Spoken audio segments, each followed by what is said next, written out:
اعوذ باللہ من الشیطان الرجیم، بسم اللہ الرحمن الرحیم۔ ہر مراد پوری ہونے کے لیے ذکر و اذکار اور دعا کی بہت اہمیت ہے۔ روحانی دنیا میں اللہ تعالیٰ کے قرب اور برکت کو حاصل کرنے کا بہترین ذریعہ نماز، تسبیحات اور قرآنی آیات کا ورد ہے۔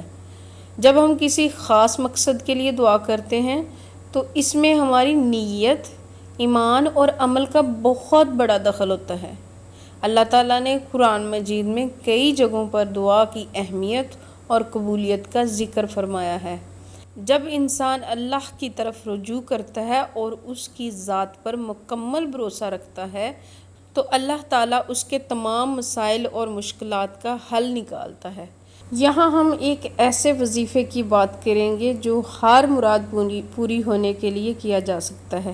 وظیفہ دراصل اللہ تعالیٰ سے مدد حاصل کرنے کا ایک ذریعہ ہے، جس میں مختلف دعاؤں، اذکار اور قرآنی آیات کو مخصوص ترتیب سے پڑھا جاتا ہے۔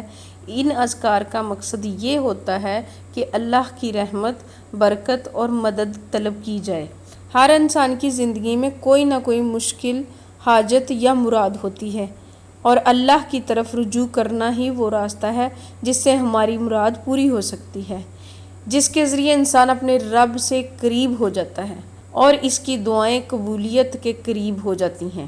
یہ وظیفہ کرنے سے پہلے وضو کا اہتمام بہت ضروری ہے۔ جب آپ وضو کرتے ہیں تو یہ نہ صرف جسمانی صفائی کا باعث بنتا ہے بلکہ روحانی صفائی بھی عطا کرتا ہے۔ اس وظیفے کے لیے بہتر ہے کہ نماز فجر یا نماز عشاء کے بعد کیا جائے، کیونکہ یہ اوقات خاص طور پر دعا اور ذکر کے لیے فضیلت رکھتے ہیں۔ کسی پاک اور خاموش جگہ کا انتخاب کریں تاکہ آپ کی توجہ اللہ کی طرف مکمل طور پر مرکوز ہو سکے۔ جب انسان دل کی پوری توجہ کے ساتھ اللہ کو یاد کرتا ہے تو اللہ تعالیٰ اس کے دل کو سکون اور اطمینان عطا فرماتا ہے۔ اب میں اس وظیفے کی تفصیل بتاتی ہوں۔ پہلے آپ نے درود شریف کو 11 مرتبہ پڑھنا ہے۔ درود شریف پڑھنے سے اللہ تعالیٰ کی رحمت نازل ہوتی ہے۔ درود شریف ہر دعا کی قبولیت کے لیے ایک لازمی جز سمجھا جاتا ہے۔ اس کے بعد پھر آپ نے سورۃ فاتحہ 7 مرتبہ پڑھنی ہے۔ اس کا بھی بہت بڑا روحانی مقام ہے۔ سورۃ اخلاص 21 بار پڑھنی ہے۔ سورۃ فلق 3 مرتبہ پڑھیں، اور پھر سورۃ ناس جو ہے اس کو بھی 3 بار پڑھیں، اور آخر میں پھر درود شریف کو 11 مرتبہ پڑھیں۔ درود شریف سے وظیفے کا اختتام کریں تاکہ آپ کی دعا اللہ کے حضور قبولیت کے قریب ہو۔ وظیفہ کرنے کے بعد اپنے مقصد یا حاجت کے لیے دل کی گہرائیوں سے دعا کریں۔ دعا کرتے وقت اللہ تعالیٰ کی ذات پر مکمل یقین رکھیں کہ وہ آپ کی دعا ضرور قبول کرے گا۔ وظیفے کا اصل فائدہ تب ہی ہوتا ہے جب اسے مستقل مزاجی سے کیا جائے۔ یہ وظیفہ روزانہ کم از کم 21 دن تک کرنا ہے۔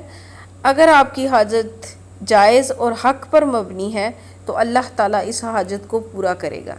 ناجائز یا کسی غلط مقصد کے لیے وظیفہ کرنا ناپسندیدہ عمل ہے اور اس سے اللہ کی ناراضگی حاصل ہوتی ہے۔ اسے مستقل مزاجی اور خلوص نیت سے کرنے سے انسان کے دل میں اللہ کا قرب حاصل ہوتا ہے اور انشاءاللہ ہر جائز مراد پوری ہو جاتی ہے۔ اللہ تعالیٰ دلوں کے حال جانتا ہے اور وہی بہتر فیصلہ کرنے والا ہے۔ ویڈیو کو لائک اور چینل کو سبسکرائب کریں۔ اللہ تعالیٰ ہم سب کے لیے آسانیاں پیدا کرے، آمین۔